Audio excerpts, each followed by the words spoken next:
শিক্ষক আমাদের স্নেহের প্রাক্তন স্টুডেন্ট আর কেউ নয়, মোহাম্মদ মিরাজ বৈদ্য মহাশয়কে বিদায় লগ্নে শুভ সময়ে স্বল্প সময়ে ক্ষুদ্র বক্তব্য রাখার জন্য বিশেষভাবে আহ্বান করছি।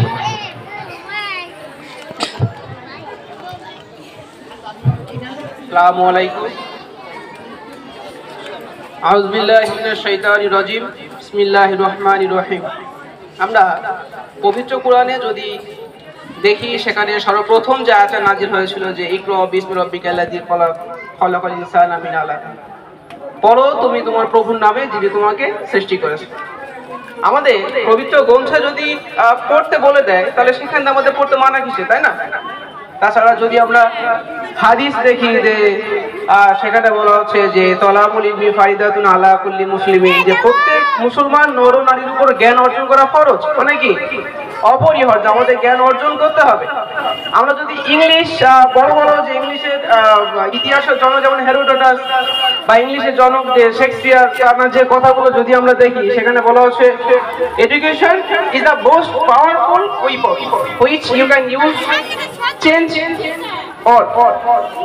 The world. বলছে শিক্ষা হচ্ছে সবচেয়ে বড় অস্ত্র, যদি আমরা এটাকে ব্যবহার করতে পারি তাহলে শুধু নিজেকে নয় পুরো পৃথিবীকে বদলে ফেলতে পারি। আমরা সবসময় চেষ্টা করবো নিজের শিক্ষা দিয়ে নিজেকে পরিবর্তন করার। আমরা জানি যে শিক্ষা হচ্ছে জাতির মেরুদণ্ড, কিন্তু আমার যেটা ব্যক্তিগত মতামত যে শিক্ষা শুধু জাতির মেরুদণ্ড নয়, সুশিক্ষা জাতির মেরুদণ্ড। আমরা এমন শিক্ষা অর্জন করব না যে শিক্ষা দ্বারা একটা নারী ধর্ষিত হবে, একটা মা লাঞ্ছিত হবে, একটা ভাই অপমানিত হবে, সেরকম শিক্ষা আমরা অর্জন করতে চাই না। এমন শিক্ষা আমরা অর্জন করব না যে শিক্ষা অর্জন করার পর আমাদের গালার আড়ালে গিয়ে আমাদের বিড়ি টানতে হয়, সেরকম শিক্ষা আমরা না যেন অর্জন করি। তাই সমস্ত এখানে ছাত্রছাত্রী বলবো না, ভাই বোনদের উদ্দেশ্যে বলা হচ্ছে যারা পরীক্ষার্থী বিশেষ করে নিজেদের খেয়াল রাখবে, আর পরীক্ষা যাতে সুন্দর এবং ভালো হয় সেই জন্য কামনা করবো। এই বলে আমি আমার ক্ষুদ্র বক্তব্য এখানে শেষ করছি। ওয়াকিল দাওয়ানা আলহামদুলিল্লাহি রাব্বিল আলামিন।